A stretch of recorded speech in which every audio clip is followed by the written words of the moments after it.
have two DIY little desk calendars that I have been meaning to make for like a year. I've wanted to make these for so long. I think they're so cute. So leave a comment down below and let me know which one of the two designs is your favorite. And if you do enjoy this video, please give it a thumbs up and subscribe if you're new so you don't miss any videos. And don't forget to go over to my channel and click the little bell so you get notifications for every single upload. And say hi, kitty. Oh, you annoyed. You're so annoyed. All right, and let's go ahead and get into the video.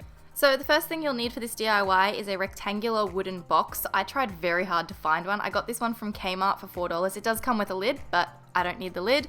Then I'm also taking some screw-in hooks. These ones are a little bit too big for this box. I should have got some smaller ones, but I got those from Bunnings. And then I'm also using these white swing tags. I got these from Spotlight. Oh, it was a heck of an adventure to find them, but I finally got them, and these are perfect for this DIY. So the first thing I'm going to do is to measure out where the hooks should be screwed in. So I am placing 3 of the swing tags into the bottom of this box and kind of aligning them so that they're evenly spaced within the box. Then I'm going to take a pencil to draw a little dot in the hole of each swing tag so that I have something to line up with when drawing my line on the side or the top of the box.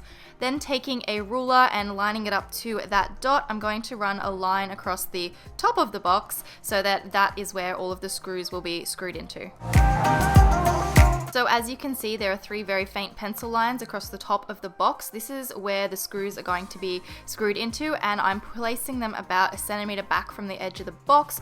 Make sure you keep your fingers on the other side just so you can start to feel if the screw's coming through. As I said, these screws are slightly too big, so I couldn't screw them the whole way in, and I just had to use my hand to kind of feel where they would be. So the first design I have is this very cool rose gold and black washi design. So I'm going to be taking some rose gold washi tape and I'm going to be wrapping a strip of that around the bottom of the swing tag and then just cutting it off. I am just wrapping it the whole way around rather than doing just the front. It was just the easiest thing for me to do at the time.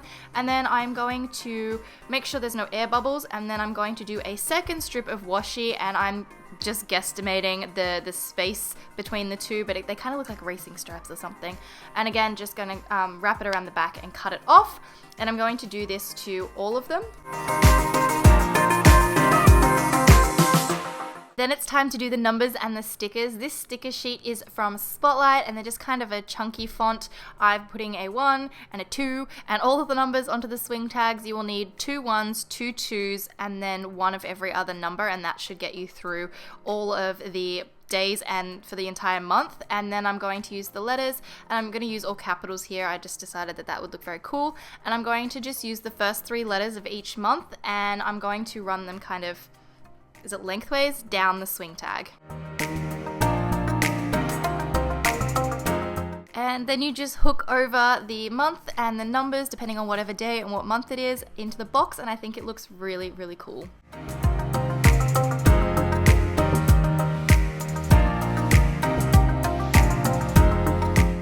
So then we are on to design number 2, which is a really fun watercolor design. So for this, you'll need a watercolor palette. I have this great palette from Officeworks, and I'm just going to use a paintbrush and obviously some water. I'm going to create dots of color on the card, and I'm going to build up that color so there's enough there that when you tip it up, it will kind of run together.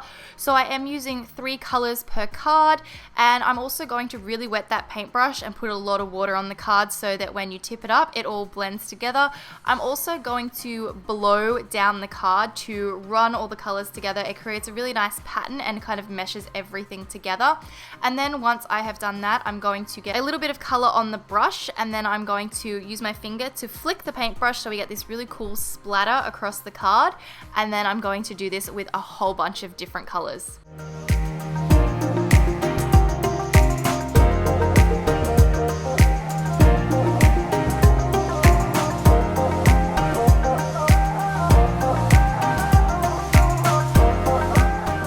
So you will need to let the cards dry, but once they're dry, then it's time for the fun part of stickering. I have a different little sticker design this time, again from Spotlight. This one's kind of more of a hand-drawn type font, and again I'm just going to place on a 1 and a 2, and then all of this design is actually lowercase, so I think that's kind of a cool contrast. And I'm going to create a J and an A and an N, and because these letters are slightly smaller, I'm going to run them horizontal across the card, and I just think it gives it a nice and very different effect.